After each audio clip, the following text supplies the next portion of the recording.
Alors, j'étais en train de saluer le consul de l'Algérie à Bordeaux et d'indiquer comment, finalement, les 3 ou les 4 années que Frantz Fanon va vivre en Algérie, à l'hôpital psychiatrique de Blida, combien ces années vont être déterminantes dans sa pensée et dans son œuvre. Dans la lecture qui nous a été faite par Olivier Dembasso et par Arnaud Baudouin, il y a, je crois, et je pense que vous l'avez noté, une intégrité incroyable de cet homme. Un homme qui finalement, et vous le savez sûrement mieux que moi, n'aura vécu que 36 ans. Que 36 ans sur cette terre. Et pourtant, les quelques lignes qui nous ont été lues sont des lignes pratiquement aujourd'hui qu'on pourrait reprendre mot pour mot sur ce qui se passe dans le monde. Et pour nous, le réseau Mémoire et Partage, qui depuis 27 ans, à Bordeaux, en France d'une manière générale, en Afrique, mais aussi aux Antilles, évoque finalement les origines de la mondialisation, les origines du capitalisme. Eh bien pour nous, Fanon a été plus qu'un guide. Il a été un compagnon d'abord dans notre prime jeunesse d'étudiants africains, antillais, dans ce Bordeaux que nous connaissons, que nous aimons, confrontés à la force du déni d'une histoire, et nous qui nous sommes engagés, parce que Fanon était un homme engagé et parce que toute son œuvre est autour de l'engagement. Vous le savez, chers amis, il y a quelques semaines maintenant, quelques mois maintenant, depuis le 2 avril, un film, un biopic a été réalisé par Jean-Claude Barny. Jean-Claude Barny, réalisateur du Gang des Antillais, Nègre Marron, Tropique Amer, avec ce biopic très engagé sur Fanon. Aujourd'hui, ce film a fait plus de 200 000 entrées. Il a même été reprogrammé. C'est un chiffre, mais c'est surtout, je crois, une réponse d'un public qui continue de remplir les salles pratiquement 2 mois après la sortie du film. Une réponse à celles et ceux qui doutaient de la portée de ce film, de la possibilité de toucher le public et de le toucher par une histoire de noir, une histoire d'un intellectuel noir. Donc nous avons voulu être fidèles à cet engagement-là et c'est pour ça que nous avons d'abord passé ce film à Bordeaux, au cinéma Utopia, une séance qui a refusé du monde, véritablement, tellement à Bordeaux, l'exigence de Fanon de trouver l'homme en lui, de l'exiger, de le réclamer, l'exigence de Fanon de trouver l'homme en l'autre, de l'exiger et de le réclamer, tellement cette exigence-là a été mal comprise par un certain nombre de nos concitoyens bordelais. Puisque vous le savez, en 2019, un hommage qui devait être rendu à Frantz Fanon ici à Bordeaux par une rue est un hommage qui finalement a été écarté par l'ancien maire de Alain Juppé, qui a dû céder à des pressions nostalgiques de l'Empire colonial français, nostalgiques de l'Algérie française, qui se sont mobilisés et qui ont fait rétropédaler une ville qui avait décidé de donner à Fanon une rue, un hommage. C'était dans les quartiers de Bordeaux-Nord. Donc c'est pour toutes ces raisons-là que pour nous, à Mémoire et Partage, c'était évident de nous retrouver, puisque finalement Fanon, l'enjeu principal de Fanon, c'est la capacité à sortir du rapport colonial. Et pour ça, nous avons vraiment la chance et le grand privilège d'accueillir à Bordeaux 3 personnalités que nous avons bien évidemment choisies, sélectionnées, dont nous connaissions l'œuvre, mais nous avons voulu être dans une sorte de chronologie de la vie de Frantz Fanon, de sa naissance dans ces Antilles françaises, avec la présence de Suzanne Dracius, donc de la Martinique, mais aussi de cette expérience fondatrice de l'Algérie avec Benaouda Lebdaï, qui est enseignant en Algérie, mais qui est aussi un spécialiste des questions coloniales et notamment des questions de l'esclavage, jusqu'à la façon dont les diasporas aujourd'hui, dans les représentations et les stéréotypes, essaient de reprendre, voire d'être fidèles au combat de Frantz Fanon. Je ne vais pas être très long, c'est vrai que j'avais préparé un petit texte, mais nos spécialistes ici présents sont plus à même, je crois, de pouvoir nous parler de Frantz Fanon, de son héritage. Peut-être la première question, et vous comprendrez que tout naturellement, je l'adresse à celle qui est originaire de la terre, qui a donné vie à Frantz Fanon, qui a la Martinique. Vous aurez remarqué dans le film de Jean-Claude Barny, tout commence finalement, et il y a même tout fini en Martinique, hein, puisque dans ce film, il y a ce crabe hein, qui commence et qui clôture le film. Et peut-être pour poser à Suzanne Dracius, qui est à la littérature francophone, ce que Rosa Parks est au mouvement des droits civiques, c'est-à-dire une conteuse doublée d'une plume d'affront, oui c'est vrai, et de fronde.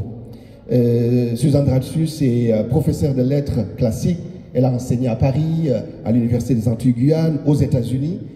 Alors, elle s'est définie par un mot sur lequel, je pense, on aura à revenir, un mot créole, qui est Kalazaza.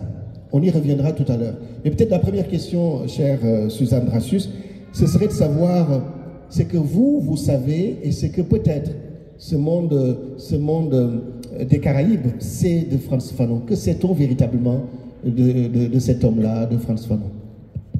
Alors, je vais tout de suite d'ailleurs saluer la personne qui a écrit cette phrase qui est extraite, enfin, donc c'est un professeur, c'est un universitaire qui enseigne à l'université de Porto Rico, mais qui est algérien. C'est Abderrahmane Bebeche, alors je prononce peut-être mal, hein, qui a écrit ce que vous avez cité à mon propos, c'est-à-dire que, je suis très fière, il a écrit que je suis à la littérature ce que Rosa Parks est au mouvement des droits civiques, parce qu'effectivement, voilà, je me dresse. Mais je suis... Alors, Rosa, elle est restée assise, et en fait, c'est ce que nous appelons en Martinique, en créole, une femme debout, c'est-à-dire que c'est une femme debout pour être restée assise. Et moi, c'est vrai que toute mon écriture est comme ça, une écriture de femme debout. Parce que, alors, je suis martiniquaise.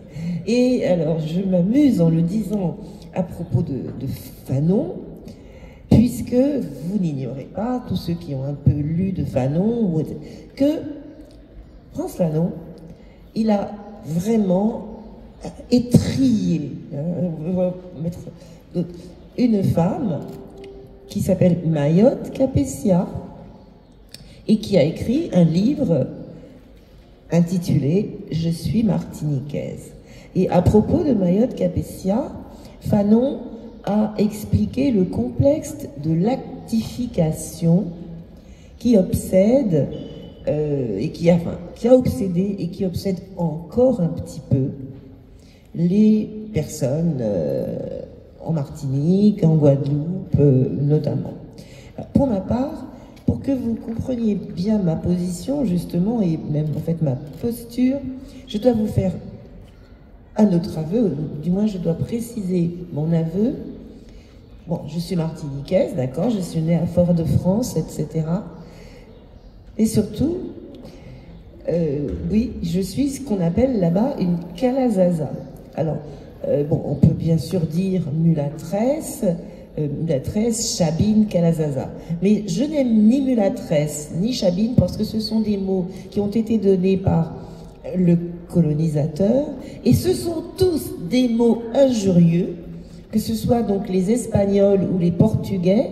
Ils nous ont donné, par exemple, mulatto, pour le mulâtre, c'est-à-dire que ça correspond à quoi? Au mulet. Le mulet qui est le mélange de la jument et de l'âne.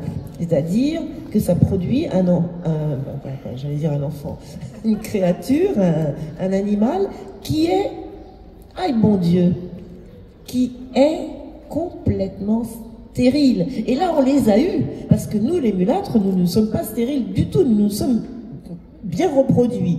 Alors, ça a été d'ailleurs à l'avantage de ce fameux colonisateur, parce que ça augmentait son cheptel, hein, et puisque donc cette partie de mes ancêtres était, vous le savez, des marchandises.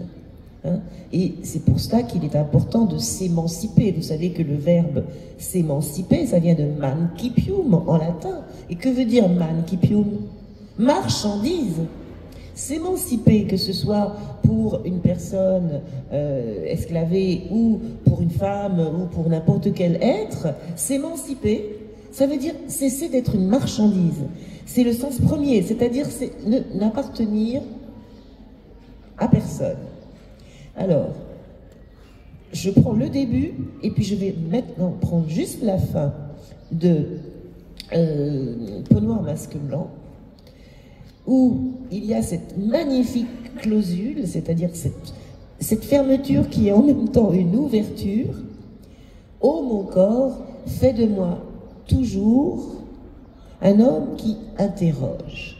Et ce qui est important, c'est que là, Fanon, qui n'écrit pas en créole, écrit un créolisme, puisque ô mon corps, c'est qu'il s'adresse donc, hein, il s'adresse lui-même à son corps. Mais ce faisant, c'est un créolisme, parce que nous, en créole, nous n'avons pas de pronom personnel. Nous ne disons pas, par exemple, je vais me baigner. Nous dirons, mon caille baïen, comme moi. Je vais baigner mon corps. Ou bien, quand on veut dire à quelqu'un, c'est ton problème, on va dire, ça fait corps. Mot à mot, c'est l'affaire de ton corps. Et peut-être parce que, d'ailleurs, enfin ça c'est ma petite interprétation, c'est ma remarque d'ailleurs, c'est mon observation que je vous livre parce que je n'ai lu ça nulle part, personne n'avait remarqué ça. Il faut être martiniquaise, il faut être créolophone martiniquaise, parce qu'en plus, vous savez qu'il y a des variantes dans les différents créoles, pour avoir perçu ça. Et pourquoi est-ce que je prends cette fin? C'est pour expliquer la relation au départ de Fanon à son corps et à son esprit. Dans le domaine de ses activités psychiatriques, une des principales caractéristiques, bon je ne suis pas psychiatre, hein, je suis juste prof de lettres, hein, c'est-à-dire que bon, c'est mon analyse de texte, mais il y a donc, quand on lit ces textes, et quand on lit aussi ces textes psychiatriques, il y a le refus de la dichotomie entre le corps et l'esprit, qu'on a justement comme ça en langue créole, et parce qu'il voit lui toujours le psychosomatique. D'ailleurs dans l'extrait qui vous a été lu là, qui est vous aviez une de ces démonstrations là avec. Alors pourquoi est-ce que je commence? C'est vrai que je remercie Carfa Diallo de me donner cette occasion de m'exprimer devant vous. C'est parce que en fait ce qu'on sait de Fanon, bon il y a ses livres, et derrière, peut-être que ce qu'on ne sait pas, c'est encore plus important, ce qu'on ne sait pas encore. Alors, il y a deux éléments que je vais vous donner, d'abord, et qui sont un petit peu révélés dans ce livre que je viens de publier. Bon, alors, le cunnilingus, c'est la preuve vivante que le latin n'est pas une langue morte. Voilà. Et alors, je vais vous citer un petit exemple, exemple de ce qu'on ne connaissait pas ou qu'on méconnaissait comme aspect de Fanon. Alors, pourquoi voudrait-on nous gâcher le plaisir d'être femme? Ça a commencé avec ma maman. En créole, on dit maman, pas maman. Ma future maman. Bien longtemps avant que je ne naisse, on a bien failli lui gâcher le plaisir d'être fille. France Fanon, alors tout petit garçon, qui avait 3 ans de différence avec elle, fut un allié lors de la première bataille féministe, totalement inconsciente, de ma mère, née en 1922, qui habitait à Fort-de-France, la maison voisine de celle de Fanon, séparée du petit Franz. On prononce Franz hein, en Martinique, on ne dit pas Franz comme on dit Franz Kafka, mais on dit Franz. Alors bon. D'ailleurs c'est rigolo parce que, ça je l'ai écrit ailleurs, on peut observer que c'est l'inverse, parce que quand on écrit France Fanon, on met TZ et on ne prononce pas en Martinique le Z. Tandis que quand on écrit Franz Kafka, on n'écrit pas de T mais on le prononce. Et voilà, c'est la beauté des langues et des mots. Bien, alors, le petit Franz, séparé de cette maison par une fenêtre où ma maman jouait avec lui aux billes. Mais quand tu es une fille et que tu dois mettre un genou à terre et t'accroupir, on voit ta culotte. C'était donc interdit aux filles. Mais ma maman bravait l'interdiction et se battait pour gagner le droit de jouer aux billes avec Fanon, quitte à être battue pour cela. Car à l'époque, hélas, les châtiments corporels étaient de règle. Et la règle était dure. Voilà comment Fanon fut complice du premier acte féministe de ma mère, puisqu'il la cachait quand un adulte arrivait, par exemple la petite Da chargée de surveiller la marmaille ou un parent. Plus tard, hélas, Fanon n'aura pas brillé par son féminisme, comme le lui aura vertement reproché Maryse Condé, paix à ses mânes, mais il y a des choses qu'elle ne savait pas. On va lui pardonner. Donc, à l'égard notamment de la malheureuse Mayotte Capétia, à propos du fameux concept de lactification. Mais ça, c'est une autre histoire que je vous conterai ailleurs. Sinon... Attends, non, il faut enchaîner sur la suite, juste un paragraphe. Pas si misogyne, Fanon tout de même, dans ses tout premiers écrits. En l'occurrence, sa deuxième pièce, il met dans la bouche d'un de ses personnages, une reine, Drana, une des plus belles phrases féministes qui soit. Alors, il s'agit, donc c'est ça quand même une surprise, parce que je sais que vous n'avez absolument pas lu cela, parce que c'est un extrait d'une des deux pièces qui sont de la Genèse, alors en fait, toutes les œuvres de Fanon, puisqu'il est mort très jeune, on peut considérer que ce sont des œuvres de jeunesse, mais là c'est vraiment 1949, et il écrit, et ces deux pièces ont été perdues pendant des années. Et elles ont été retrouvées par le professeur Jean Calfa, qui les a cherchées pendant des années, et elles ont été publiées il y a quelques mois dans un gros livre, et qui fait 800 pages, où il publie ces deux pièces-là in extenso. Ce texte, je vous le donne, je vous lis juste la citation, parce que, et tenez-vous bien, parce qu'il y en a très peu, même les féministes d'aujourd'hui ne s'expriment pas de cette manière. Vous avez donc une femme qui s'écrit « Dispersées au gré des souffles chauds du monde, les femmes s'acharnent à défendre un lambeau de racines. C'est à partir de nous que les univers s'organisent. Mais les hommes, dérisoires créatures arrachées de nous-mêmes, nous fouettent le visage de leurs mains homicides. Et aujourd'hui, on dirait de leurs mains féminicides. De leurs mains féminicides. Très belle citation, chère Suzanne Dracius. Les liens que vous faites avec votre histoire personnelle, finalement, en tant que Martiniquaise, votre histoire familiale et l'histoire de Fanon sont des liens extrêmement riches et intéressants, pertinents, même à la fois sur des questionnements sur votre identité aujourd'hui, du fait de votre métissage, mais également sur vos engagements en tant que femme aujourd'hui et féministe. Et c'est important de le noter. On va poursuivre un peu dans cette quête, finalement, cette quête de l'œuvre de Frantz Fanon, de ce que nous en savons. Et puis, on va quitter les Antilles, la Martinique. Alors, on ne va pas passer par la France, par Lyon, où Frantz Fanon, ni par le front d'ailleurs de la Seconde Guerre, de la Seconde Guerre mondiale, où Fanon a servi. Donc on ne passera pas par Lyon où il a été formé à la psychiatrie. On va aller directement en Algérie. En Algérie, avec quelqu'un qui a la particularité de connaître très bien ces deux pays. Hein, cette France dans laquelle nous sommes, mais aussi cette Algérie dont il est originaire. Et c'est Benaouda Lebday professeur émérite des universités, spécialiste des littératures coloniales et postcoloniales. Benaouda Lebdaye, cette expérience algérienne, elle a été, je l'ai dit en amont, fondatrice finalement dans l'analyse du racisme chez Fanon. Mais pour vous, en quoi est-ce que cette œuvre de Fanon aujourd'hui est une œuvre qui soit à la fois algérienne et française, et même au-delà, et on l'a lu dans les textes, assez universelle? Merci Carfa pour l'invitation, et merci pour ce rappel de ce souvenir d'enfance. Je le retiendrai.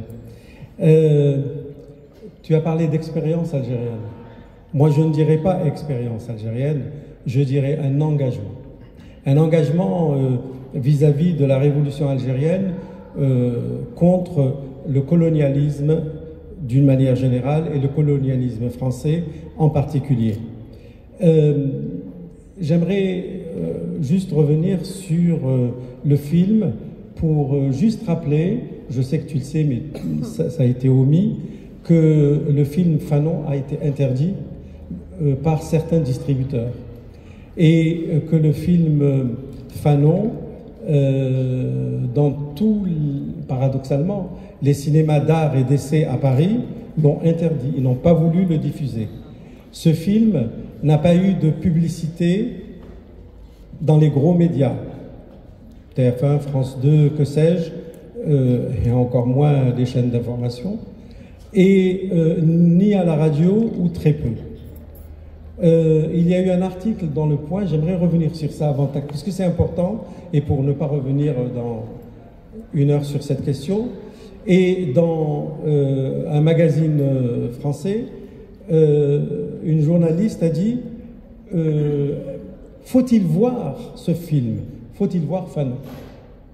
Et vous voyez que cette question de Fanon et le nom de Fanon est lié justement à l'Algérie. Dans le contexte actuel, ce film est venu un peu déranger certaines ambitions. Et donc, pour Frantz Fanon, l'Algérie n'était pas donc c'était un véritable engagement. Un engagement à l'hôpital psychiatrique de Blida, où il a eu... alors, pour votre information, cet hôpital psychiatrique de Blida est aujourd'hui un musée Frantz Fanon. Donc, on peut y aller, c'est à 50 km d'Alger. Et donc, dans cet hôpital, ce qui a été extraordinaire, c'est son rapport avec les malades algériens, les malades mentaux. Alors, parmi ces malades mentaux, ce qu'il a, lui, fait apparaître de manière magistrale, c'est que ces maladies qu'ils avaient, comme ça a été dit dans le magnifique texte qui a été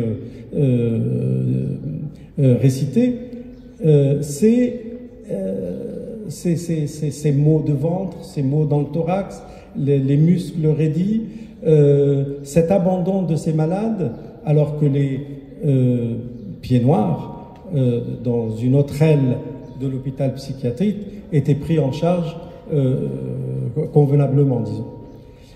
Et donc, Frantz Fanon a lié, et c'est ça qui est extraordinaire, leur maladie au fait qu'ils soient colonisés. Et ça, c'est un point important. C'est là où sa prise de conscience et son engagement vis-à-vis contre le racisme, d'abord, qu'on a lu dans Peau noire, masque blanc, s'est révélé. Et il a eu à l'hôpital psychiatrique de Blida cet engagement aussi vis-à-vis de... Alors, les pieds noirs, les Français disaient les rebelles, les Algériens, les maquisards, donc qui étaient blessés, et il les recevait en tant que malades, il les soignait, et il les opérait même on dit aujourd'hui en déambulatoire. Dans la journée, il les faisait repartir le soir, voilà, pour les soigner, secrètement bien entendu. Et donc cet engagement de Frantz Fanon vis-à-vis de la révolution anticoloniale française est à noter à ce moment-là. Son engagement, il a été d'ordre viscéral d'abord, et ce que j'aimerais dire, et pour faire le lien avec ce que vous avez dit, ça remonte aussi au fait qu'il a toujours eu en mémoire le fait qu'il est descendant d'esclaves. Et donc, ce vécu inconscient en Martinique, il l'a toujours transporté de manière inconsciente ou consciente, ça il ne le dit pas, mais c'était présent. Et donc il était prêt psychologiquement, idéologiquement et en Algérie politiquement avec sa lettre de démission au ministre de la Santé, au ministre de l'Intérieur, et il a rejoint ainsi le Front de Libération Nationale, le FLN. Et ce que j'aimerais dire par rapport à cette Algérie et son engagement pour ce pays, sans l'Algérie, mis à part peau noire, masque blanc, sans l'Algérie, Fanon n'aurait pas été Fanon. C'est-à-dire que les damnés de la terre sort de l'expérience algérienne. Fanon, on n'aurait pas parlé de Fanon ici sans la guerre de libération ou, comme on le dit en France, la guerre d'Algérie. Parce que c'est là qu'il s'est forgé, c'est là qu'il a vu ce qu'est réellement le colonialisme. Et d'ailleurs, son rapport avec Aimé Césaire, il a été problématique dans la mesure où il en a voulu à Aimé Césaire de ne pas faire comme l'Algérie et de demander la départementalisation de la Martinique et non la liberté ou l'indépendance de la Martinique. Donc, il y a tout ça. Et donc, pour en finir, parce qu'il ne faut pas que j'abuse du temps qui m'est imparti pour cette question, la maladie l'a retenu. Et lorsqu'on a entendu Arnaud et Olivier, c'est ça ? Arnaud et Olivier. Vous avez remarqué qu'on comprenait tout. Pourquoi on comprenait tout ? Parce qu'il est aujourd'hui le théoricien du postcolonial, des études postcoloniales, mais il ne s'est jamais assis, Frantz Fanon, hein, c'est connu, et Olivier, d'après ce que lui avait dit sa maman, puisqu'il avait 4 ans, me l'a confirmé, Frantz Fanon ne s'est jamais assis à un bureau, il n'a jamais écrit ses textes. Il les a toujours dictés. Et donc, sans correction. Donc, ce que vous avez entendu, c'était les paroles de Frantz Fanon en faisant des allers-retours dans le bureau ou dans le salon, ou alors, quand la secrétaire n'était pas là et que les idées lui venaient, il fallait qu'il continue, c'était au magnétophone. Donc, tous les damnés de la terre, et là il se savait condamné, c'est une dictée de ses pensées. Et ça, c'est quand même extraordinaire. Pour moi, c'est un génie de l'oralité et qui lui viennent peut-être de l'oralité africaine. Et sa relation à l'Algérie réside dans le fait qu'il est devenu algérien, qu'il a demandé la nationalité algérienne au GPRA, le gouvernement provisoire, à l'époque qui était basé à Tunis, et qu'il a écrit dans El Moudjahid la voix de l'Algérie pour l'indépendance, avec Assia Djebar, la grande romancière algérienne, avec Alice Cherki, qui est dans le film aussi, mais dans une position un peu curieuse quand même dans le film, puisqu'elle est en seconde lecture, alors qu'Alice Cherki a été fondamentale absolument dans le travail. Dans ce travail-là. Oui, parce qu'il y avait lui et l'autre... La secrétaire. Non, l'autre... Azoulay. Ah oui, Azoulay, voilà. Qui a été plus mise en avant par Barny que Cherki. Que Alice Cherki. C'est pas la même histoire. Alice Cherki, qui est toujours vivante, qui est à Paris, et qui, cher ami, elle m'a écrit, et elle m'a dit « Je regrette tant de ne pas être à Bordeaux ». Oui, absolument. On l'a invitée il y a presque 20 ans. Parce qu'elle est, aujourd'hui même, elle parle de Fanon en Allemagne. On l'a invitée il y a presque 20 ans à Bordeaux, et j'ai encore des frissons de cette femme d'une force incroyable, et qui n'est plus toute jeune, hein, puisqu'elle n'est pas loin de 80 ans. Oui, mais elle a tout son esprit. Et donc, au-delà de la nationalité et de la confiance que les membres du FLN, dont Aban Ramdan entre autres, lui ont fait, c'est qu'il est devenu ambassadeur de l'Algérie, ce qui n'est pas rien, au Ghana, à Accra, sous Kwame Nkrumah, qui était alors le premier président ghanéen. Et le Ghana a été, pour information, le premier pays africain à accéder à l'indépendance des Anglais, donc 1958. Et dans les vœux ou le testament, à son lit de mort à Washington, pourquoi il est mort aux États-Unis, c'est le FLN qui a pris en charge justement pour le sauver. Personne ne pensait qu'il allait mourir, donc à l'hôpital de Washington. Et il voulait absolument être enterré en Algérie.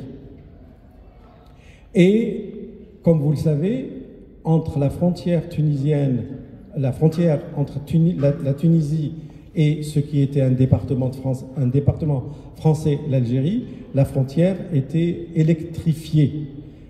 Mais bien entendu, il y avait des endroits où on pouvait passer. Et donc, son vœu a été exaucé. Et parmi ceux qui portaient... Dans le film, la scène est absolument mesquine, dans la mesure, lorsqu'on voit le document de son enterrement, il y avait énormément de moudjahines, de soldats algériens qui portaient la seule, enfin, voilà. Et parmi eux, un de ceux qui allaient devenir président de l'Algérie, Chadli Benjedid, qui lui portait son cercueil. Et donc, et ainsi, il a été enterré à Ain el-Karma, qui est à la frontière en Algérie, en terre algérienne, selon ses vœux. Donc aujourd'hui, là, il y a quelques jours, et j'en finis, il y a quelques jours, Olivier Fanon a posté un texte en réponse à je ne sais plus trop qui, par rapport au fait que Josie Fanon, donc, qui est française, qui est devenue algérienne, qui a vécu après 1962 avec son fils en Algérie, Olivier Fanon est devenu un consul et il a travaillé toute sa vie au consulat d'Algérie à Paris, en tant qu'Algérien, bien entendu. Et donc, Josie Fanon avait émis le vœu que l'on ramène Frantz Fanon auprès d'elle, quand elle, voilà, après son décès, à El Kettar, un des grands cimetières d'Alger. Olivier Fanon a tout fait pour que cela se fasse, mais la commune, le wali, voilà, les autorités de Ain el-Karma n'ont pas voulu. Ils ont compris le désir de Josie Fanon, mais ils ont, pour des raisons donc de la mémoire et de l'histoire, de maintenir le corps dans l'Est algérien, et sa tombe est toujours fleurie et les gens vont la voir. Donc, et par ailleurs, en Algérie, il n'y a pas une ville où il n'y a pas une rue Frantz Fanon. Il n'y a pas un lycée Frantz Fanon. Un des plus grands boulevards d'Alger, c'est le boulevard Frantz Fanon. Donc, de ce point de vue-là, c'est un Martiniquais algérien pour moi. Un Martiniquais algérien, c'est une très belle présentation de Fanon, donc un héritage dynamique, vivace aujourd'hui, une mémoire vivace en Algérie, en Afrique, hein, d'une manière générale, ce qu'on comprend et qu'on aura l'occasion de développer avec toi, cher Ben, c'est que finalement l'œuvre de Fanon est effectivement une œuvre politique d'abord. Enfin, l'œuvre politique de Fanon, elle commence vraiment avec l'Algérie, puisque tu l'as évoqué tout à l'heure, Peau noire, masque blanc, qui est une forme de théorisation, et a été publié avant qu'il n'arrive en Algérie. Mais c'est à partir de la situation algérienne que Fanon va être en fait balayé par le souffle de l'histoire politique, et qu'à partir de ce moment-là, il va essayer de mettre la théorie et la pratique ensemble, et notamment la révolution et la révolution armée. Mais on y reviendra et c'est vraiment très intéressant.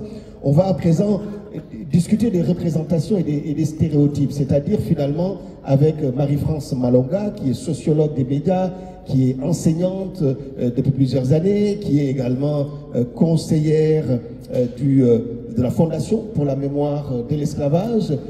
J'ai l'honneur de partager cette instance importante avec elle. Marie-France Malonga, qui est donc métisse, hein, mulâtresse comme dirait je m'appelle jamais comme ça. Mais Marie-France qui est surtout sociologue, c'est-à-dire qui est une observatrice, une experte finalement de la question des représentations et notamment de la question du racisme par l'angle des médias. Peut-être la première question sur laquelle tu peux vraiment développer ta pensée, c'est à partir de quel moment est-ce que dans ton travail et dans ta formation et ensuite dans ton travail, à partir de quel moment Fanon arrive et quelle est sa place finalement dans ce travail-là? Complètement. Alors, donc c'est vrai que ça a été un auteur majeur pour nourrir ma réflexion sur la question des représentations, puisque effectivement, après des études d'histoire, j'ai été effectivement dans les études en communication sur les médias, et puis je devais faire un sujet d'équivalent Master 1 aujourd'hui, et je ne savais pas sur quoi travailler. À un moment, je me suis dit, mais pourquoi je ne travaillerais pas sur comment on représente les personnes qui me ressemblent et que je ne vois jamais au petit écran? Et ça a été très compliqué d'ailleurs de travailler sur ce sujet, je dois le dire. Donc on était au début des années 2000, puisque tout le monde me disait que c'était un non-sujet, qu'il n'y avait rien à raconter, etc. Donc je n'ai pas lâché. Et c'est vrai que ça a beaucoup nourri mon analyse. Pour moi, je dirais ce que je sais et ce qu'on doit savoir de Frantz Fanon et ce que moi, je retiens de Frantz Fanon et qui ont été des éléments marquants pour moi, c'est deux points importants. Donc le premier point, c'est, je me suis beaucoup inspirée bien entendu de son analyse extrêmement fine de la condition de l'individu noir et notamment antillais. Donc sur des points très précis qui m'ont aidé à mieux comprendre les représentations. Parce que moi, au départ, quand j'ai commencé à m'intéresser à ce sujet, c'était candidement, je ne vois personne qui me représente. Et la question, c'était pourquoi? Qu'en est-il au XXIe siècle de cette invisibilité? Et donc les points que j'ai pu reprendre de l'analyse de Fanon, c'est d'abord toujours sur cette question de l'analyse fine de la condition de l'individu noir et antillais et non blanc de façon globale, c'est d'abord la question de la stigmatisation. C'est-à-dire le fait d'enfermer un individu dans sa couleur de peau, de lui dénier son humanité. Et effectivement, ça se traduit beaucoup dans les médias et à l'antenne, cette obsession de ramener l'autre à sa couleur. Et donc ça a été un point extrêmement important. Donc si je donne un exemple très précis, on peut se dire que par exemple, encore aujourd'hui, on est dans l'obsession de la couleur de peau et combien de publicités, notamment de café, vont faire de toute façon mettre une personne noire dans le scénario, obligatoirement, pour l'associer et l'enfermer à cette couleur noire qui l'emprisonne et qui l'emmure, comme dit effectivement Frantz Fanon, que je utilise avec un T. Ensuite, un autre élément qui était extrêmement important pour moi, bien entendu, c'est toute cette question des représentations extrêmement négatives, dévalorisantes, avilissantes de l'individu, et notamment de l'individu noir, qui est assigné, enfermé dans des représentations. Donc on l'enferme dans sa couleur de peau et on assigne un certain nombre de représentations caricaturales, stéréotypées. Et donc c'est tout à fait intéressant de constater que ce que disait Fanon, moi je le retrouvais au XXIe siècle. C'est pour ça que j'ai basé une partie de l'analyse de mon travail sur cette question du continuum des représentations coloniales et colonialistes sur les supports de représentation d'aujourd'hui. Donc il y a aujourd'hui bien entendu des changements, mais on retrouve cette continuité qui est tout à fait incroyable. Donc quels sont ces types de représentations? Bien entendu, c'est de renvoyer l'individu au sauvage, à l'inférieur, au grand enfant, celui qui doit être effectivement coaché, conduit par une personne blanche. Et cette animalisation aussi de l'individu noir qui serait une bête de violence, de sexe. Il insiste aussi beaucoup sur ces types de représentations.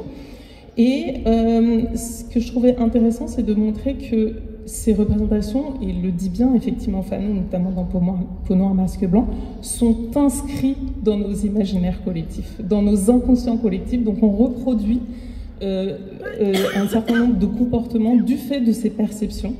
Et donc, voilà pourquoi cette analyse que faisait Fanon sur la représentation, les représentations stéréotypées du sauvage, etc., m'ont aidé à analyser les représentations d'aujourd'hui, puisqu'il y en a encore des traces. Donc il parlait déjà effectivement des représentations que l'on pouvait avoir, par exemple, dans les magazines illustrés, dans les affiches publicitaires, qui conduisaient à avoir une représentation caricaturale qui impactait l'imaginaire collectif. Un autre point extrêmement important, toujours sur cette question de l'analyse extrêmement fine de la condition de l'individu noir, de l'individu dominé, de l'individu surdéterminé par sa couleur, c'est aussi le sentiment d'inexistence et le manque de reconnaissance en tant qu'individu. C'est-à-dire qu'il ne voit que des modèles de représentation qui ne lui ressemblent pas. Et donc il va s'identifier à ces modèles de représentation. Et donc, c'est ce que j'ai pu aussi constater de la part des téléspectateurs ou téléspectatrices que j'ai pu interroger dans le cadre de mes recherches doctorales, c'est que il y a ce manque de voir des gens qui nous ressemblent en tant qu'individus minoritaires, ce qui conduit à des phénomènes d'aliénation, ce qui explique très bien d'ailleurs Fanon, c'est qu'on commence à être étranger à soi-même et à ne vouloir que ressembler aux Blancs. Et donc ça, je l'ai vraiment retrouvé au XXIe siècle chez des personnes métisses, antillaises, origines du continent africain, afro-descendants, etc. Ce sentiment de ne pas être considéré, de ne pas être reconnu, et notamment sur les lieux de représentation médiatique qui participent aussi à ce qu'on puisse se sentir exister et valorisé en tant qu'individu. Donc ça, c'était ce premier point qui pour moi est un élément important dans l'œuvre de Fanon et qui ont été importants aussi pour nourrir mes réflexions. Le deuxième point, c'est la question de son engagement militant et intellectuel pour les peuples opprimés et dominés, et notamment son engagement dans la lutte anticoloniale à travers la cause de l'indépendance algérienne. Et donc, ça me paraît effectivement un point important de se dire que il a montré que quand on est dominé, oppressé, la résistance est légitime. Il est légitime de vouloir sortir de sa domination. Et donc, je pense qu'on est dans une société, notamment française, impactée par effectivement une idéologie républicaine, universaliste, etc., qui est extraordinaire d'un point de vue philosophique, c'est pas la question, mais qui ne résiste pas à l'épreuve des faits, très souvent du fait du racisme et des inégalités qui persistent. Et donc, on est, je pense, toujours aujourd'hui, hier bien entendu, mais encore aujourd'hui, dans cette approche de vouloir rejeter et vilipender d'une certaine façon la résistance collective et la mobilisation collective. Et donc, ça c'est un point important, un élément important de l'œuvre de Fanon, c'est il est légitime de résister. Je pense que si Fanon existait aujourd'hui, on en serait tous ravis, mais il serait considéré aujourd'hui comme un dangereux wokiste, puisque effectivement, il faisait l'apologie de la résistance et de la mobilisation collective. Et je finirai d'un mot pour dire que celui qui résiste à sa domination, à son oppression, qui milite, devient une menace. Il est une menace pour l'unité nationale, pour la République, parce qu'il veut sortir de sa domination. Et je terminerai là-dessus en disant, ce qui est la menace et ce qui est dangereux, ce n'est pas la résistance, c'est la domination elle-même. Voilà.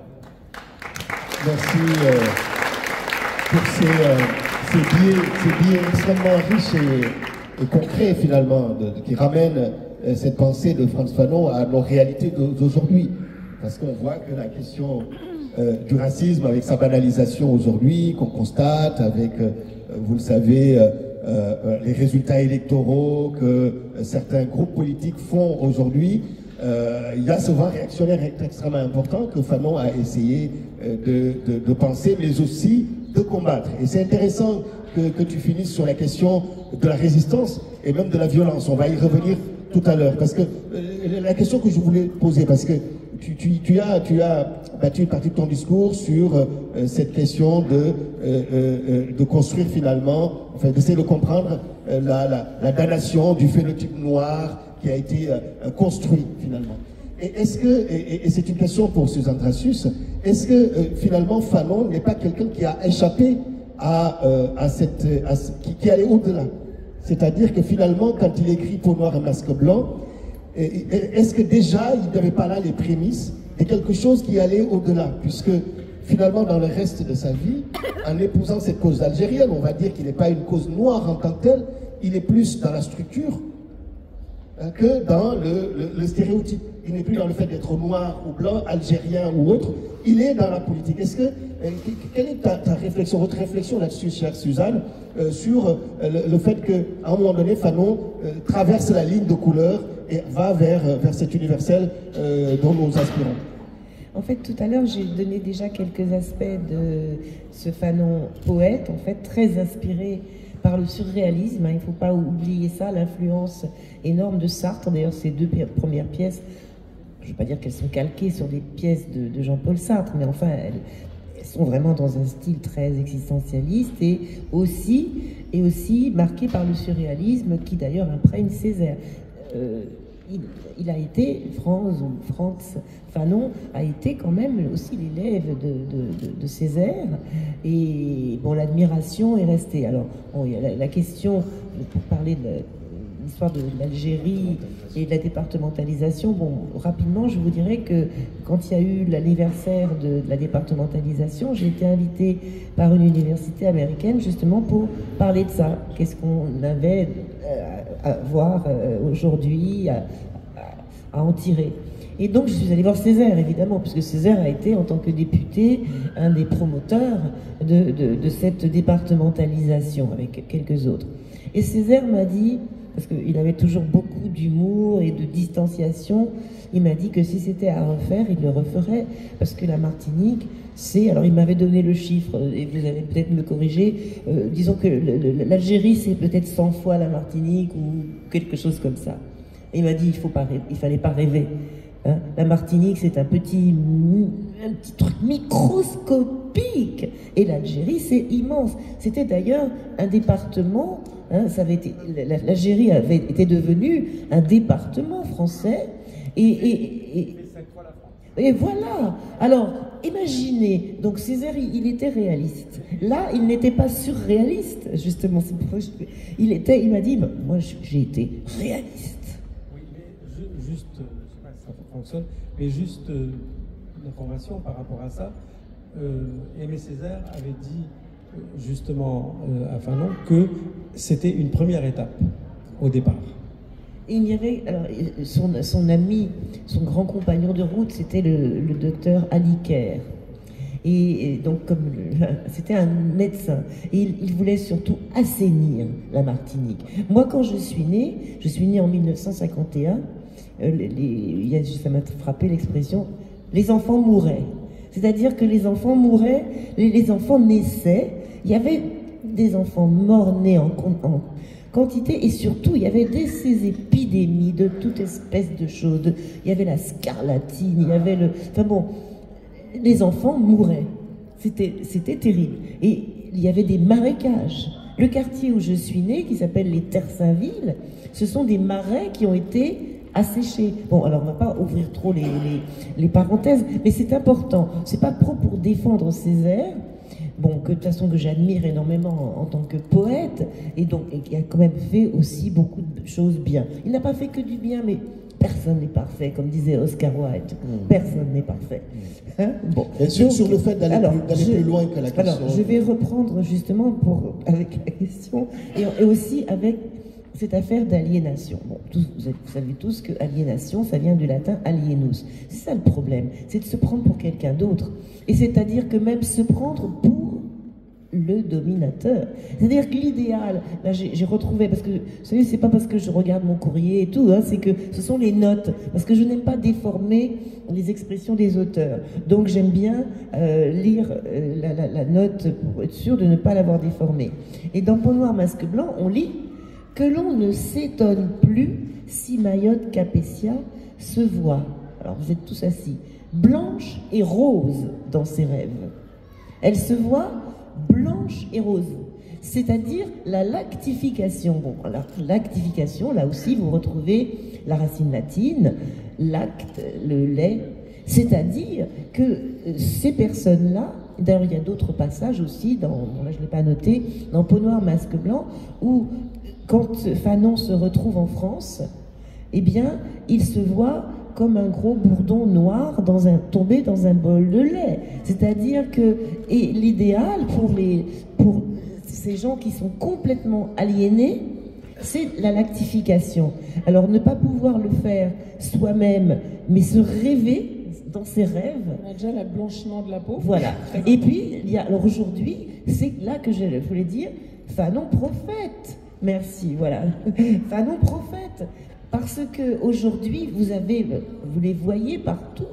Vous avez des gens qui, au péril de leur vie, et quand je dis des gens, c'est parce qu'il y a des femmes majoritairement, mais il y a des hommes aussi, hein, qui se font blanchir la peau. Et vous avez encore aujourd'hui, bon, chez nous en Martinique, on avait par exemple l'expression la peau sauvée. Vous voyez, moi je suis ce qu'on appelle la peau sauvée. Sauvée de quoi? De la malédiction d'avoir la peau foncée.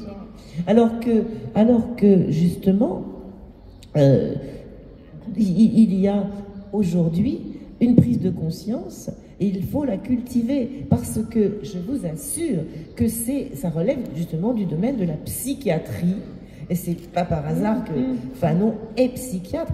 Et Peau noire, masque blanc était sa thèse. Il a essayé de présenter ce texte à Lyon, à l'université, pour sa thèse de médecine et de psychiatrie. On la lui a refusé en disant que ce n'était pas assez académique, que quand même, et c'est vrai que quand on le lit, on se dit, ça ressemble pas vraiment à... Mais il l'a reprise après. Il avait un mauvais directeur de thèse. Voilà, mais c'est-à-dire que, et bon, heureusement, bon, il a présenté à la place, puisqu'il a eu quand même son doctorat de psychiatrie, de médecine, bon, à l'époque c'était un petit peu différent, il n'y avait pas ce numerus clausus qu'il y a aujourd'hui, enfin c'était pas... Mais, disons, pour aller vite, il a écrit ensuite une thèse de psychiatrie, mais le propos de Peau noire, masque blanc, c'est quelque chose qui parle d'une maladie mentale. C'est-à-dire qu'il ne faut pas l'oublier, les gens qui sont comme ça, obsédés par ces histoires de couleurs, sont non seulement malades, mais vous savez, contagieux. Et donc, par là même, dangereux. Je citais, juste en vitesse, pour finir ça avec ça, parce que c'est encore actuel. La preuve, c'est que je racontais l'épisode Marpessadan. Vous vous rappelez le film Orfeo Negro, où Marpessadan, qui est donc comme moi, une espèce de Calazaza, elle était tout. Et moi, on était invités, on était au premier rang dans une conférence comme ça. Et il y avait un professeur afro-américain, panafricaniste à Donf, qui disait ouais, si vous voulez faire quelque chose pour l'Afrique, il faut vous habiller en boubou, etc. Et puis surtout à un moment, il s'énerve et puis il nous regarde parce qu'on était là comme ça toutes les deux Calazaza, on était là comme ça. Il dit oui, je connais des rois noirs, je connais des reines noires, mais je ne connais pas de reines métisses.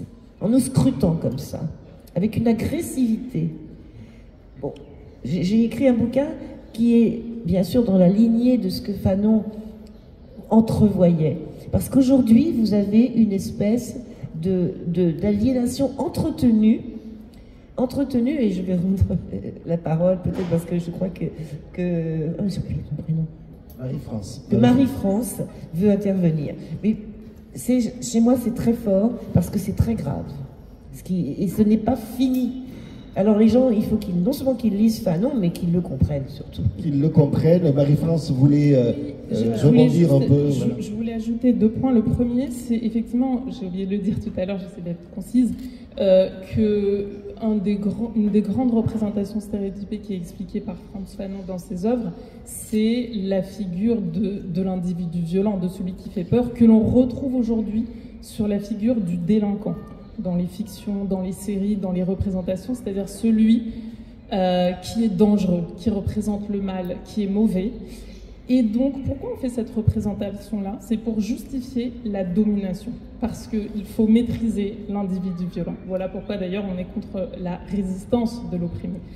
Et un autre point que sur lequel je voulais répondre, c'était le commentaire de Carfa. C'est justement que je pense que Fanon, en essayant d'analyser dans Peau noire, masque blanc, cet individu noir, comment il est perçu, sa condition et ce que lui vit, justement, ce qu'on lui a renvoyé au visage. Il en a fait une analyse très fine, mais ça ne veut pas dire, effectivement, qu'il veut être enfermé dans cette noiritude, je ne sais pas comment dire, ça ne l'intéresse pas. Et donc, il explique bien que tout cela n'est que des constructions, et on l'a vu dans les lectures de pièces en introduction, c'est-à-dire le blanc n'existe pas, le noir n'existe pas. C'est une construction sociale, politique, historique, etc. Et lui, il veut dépasser.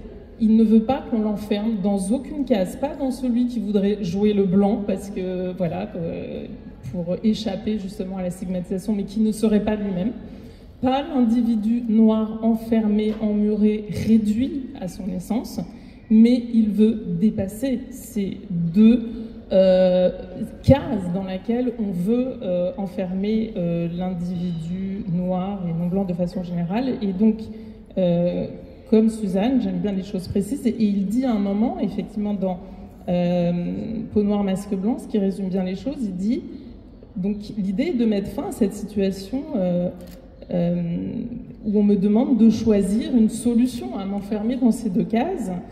Et il dit, je n'ai qu'une solution, survoler le drame absurde que les autres ont monté autour de moi, écarter ces 2 termes qui sont pareillement inacceptables, et à travers un particulier humain, tendre vers l'universel. Donc il veut sortir de ces enfermements pour aller au-delà, effectivement. Sortir de ces enfermements, aller au-delà, et pourtant toute la vie, tout l'héritage de Fanon aujourd'hui est l'objet d'enfermement volontaire ou involontaire, conscient ou inconscient. Il faut savoir que la mort de Fanon en 1961 ouvre un cycle terrible pour les combattants de la liberté des Noirs, puisque 1961, il meurt d'une maladie, d'une leucémie, qui est une sorte de propagation de cellules, figurez-vous, ces cellules blanches qui le tuent. Et puis en 1965, un autre homme important, qui est Malcolm X, lui va être assassiné en 1965. Et ces 2 figures ont quelque chose de commun, c'est-à-dire qu'on leur a attribué finalement une sorte de violence. Puisqu'en réalité, lorsque, il me semble, Alain Juppé a dû céder aux pressions de nostalgiques de l'Algérie coloniale en 2019, en refusant de rendre hommage à Frantz Fanon, ceux qui se sont mobilisés et qui ont fait une campagne contre Fanon restaient dans l'idée de la violence du combat indépendantiste algérien que Fanon, effectivement, a pensé. Et c'est en ça, cher Ben, je voudrais que tu en parles un peu, parce que c'est un moment essentiel, voilà, qui aujourd'hui peut aveugler sur les héritages que nous pouvons avoir au sujet de Fanon. Effectivement, Carfa, il y a d'ailleurs dans Les damnés de la terre un chapitre qui est de la violence. Et on lui a attribué ça, mais on voit aujourd'hui, et dans le contexte actuelle et la sortie du film qui ne plaît pas à tout le monde dans voilà, tout ce qui se passe en ce moment. Et au-delà du nom de Frantz Fanon, il y a derrière l'Algérie. Il ne faut pas se voiler la face. Et donc, pour Fanon, il a été, je pense, mal compris. Et ce qu'il faut savoir, c'est que Frantz Fanon a été ostracisé en France durant des décennies. À l'université, on ne parlait pas de Frantz Fanon. Il ne fallait pas parler de Frantz Fanon, à part quelques universités depuis une dizaine d'années, comme Montpellier, Cergy-Pontoise, Le Mans, Metz ou Dijon. Donc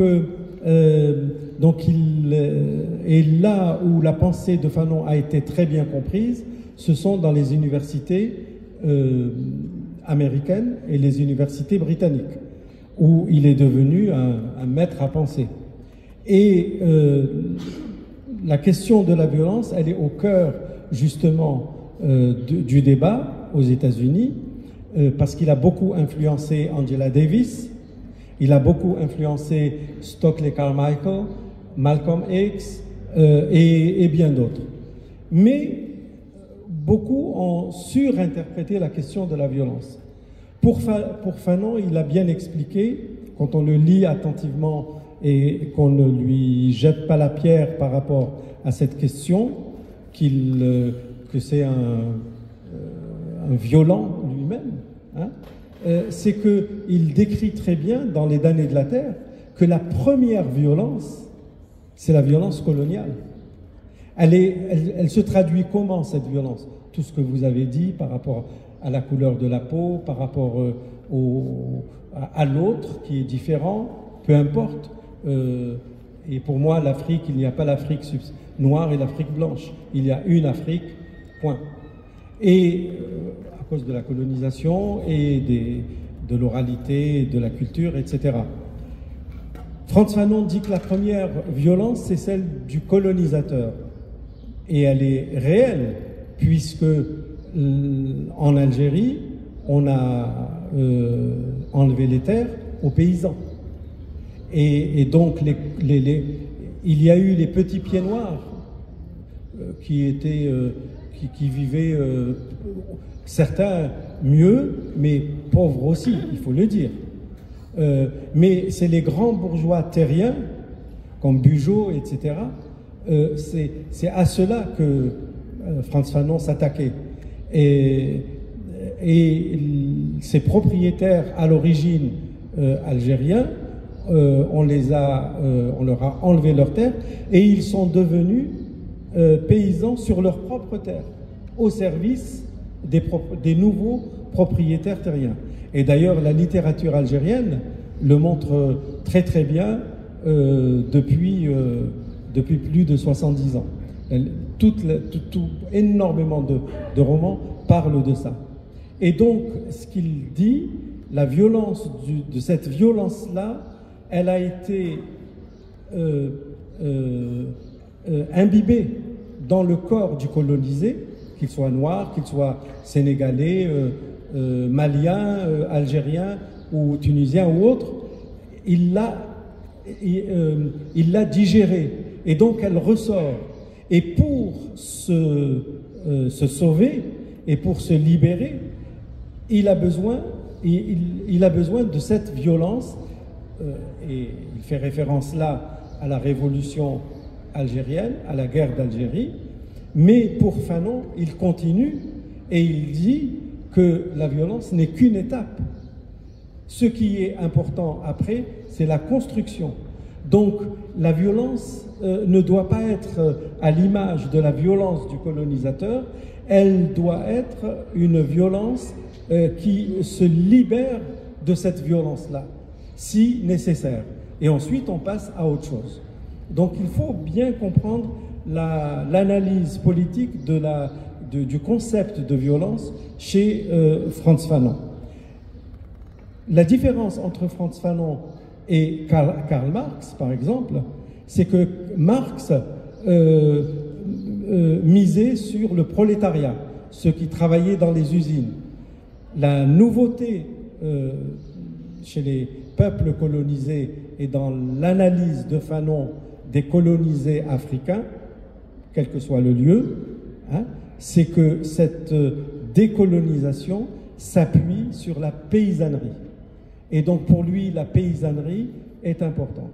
Et dans les textes qui ont été lus, on le voit, c'est-à-dire ce qui a déstabilisé, malgré, il ne faut pas l'oublier, la France est la 6e puissance du monde, et donc avec tout le matériel militaire, etc., ils ne sont pas venus à bout, justement parce que ce n'est pas uniquement les maquisards du Djebel qui ont fait leur travail de décoloniser, mais parce que la violence, elle était chez toutes les personnes algériennes, femmes ou hommes. Et le texte qui a été lu sur la femme algérienne montre justement que Fanon, il était conscient de l'importance de la femme algérienne dans la décolonisation. Parce que sans la femme algérienne, qui a été là à des différents postes dans les manifestations, et on connaît les fameuses Djamilettes, hein, Djamila Bouhired, Djamila Boupacha, etc., qui ont donné leur vie, qui sont mortes justement pour ça. Donc à cette violence-là, personne ne justifie le terrorisme, bien entendu, mais Fanon dit qu'à un moment donné, il faut réagir, il faut faire quelque chose, mais cette réaction ne doit pas durer dans le temps, elle est circonscrite, ou circonscrite dans le temps. Et le plus important après, c'est la construction des nouvelles nations africaines. Et c'est là où son projet aussi a été, disons, mal interprété. Mais, comme vous l'avez dit, Frantz Fanon il a été visionnaire. C'est extraordinaire. Quand même, il est mort à 36 ans. Et lorsque on relit Fanon, on a l'impression qu'il décrit Trump. Oui, c'est sur l'assassinat de Lumumba, absolument. C'est important. Voilà. Alors, on va vous passer la parole aussi parce que c'est important que vous puissiez vous exprimer. Laurence ou Ousmane, merci beaucoup. Peut-être que vous avez des choses à dire. Moi je voulais juste évoquer peut-être deux choses qui me semblent essentielles, notamment sur cette question de la violence. Et Fanon a effectivement raison de dire que la première violence, c'est celle du colonisateur. Il y a quelques semaines, nous avons célébré en France le 8 mai 1945. Il faut savoir qu'à partir du 8 mai 1945, va s'ouvrir au moins 2 décennies de massacres coloniaux en Afrique, à Madagascar, en Indochine. C'est-à-dire que d'un côté, en Algérie, bien sûr, avec Sétif, Kelma et Kherata, c'est-à-dire d'un côté, la paix est retrouvée, célébrée, préservée, et puis de l'autre, commence un cycle selon les historiens, il y a pratiquement 1 million de personnes qui ont été massacrées par un pays qui venait d'être sauvé de la barbarie nazie. 1 million de personnes, entre l'Algérie, le Madagascar, l'Indochine et les pays d'Afrique, le Cameroun aussi, et le Cameroun, c'était terrible. Donc ça, c'est un aspect aussi important. L'autre aspect qui me semble aussi essentiel, c'est finalement cette question de l'héritage de Fanon. Et c'est là-dessus aussi que vous pouvez intervenir, parce que je crois que c'est important que chacun d'entre vous ici, alors il y a une question là-bas, Ousmane, puisse dire un peu ce que vous en pensez et peut-être des questions à nos invités ici présents pour que le débat soit plus dynamique. Merci pour la conférence. Bonjour, moi j'ai une question, le lien entre Frantz Fanon et Thomas Sankara, parce que je trouve qu'il y a beaucoup de connexions, parce que Thomas Sankara avait aussi ce côté engagé pour les femmes, anti-impérialistes, tiers-mondistes. Donc est-ce que vous pouvez nous parler du lien entre Fanon, est-ce qu'il a inspiré Thomas Sankara voilà. Oui, absolument. Le rapport de Frantz Fanon, lorsqu'il était à Accra,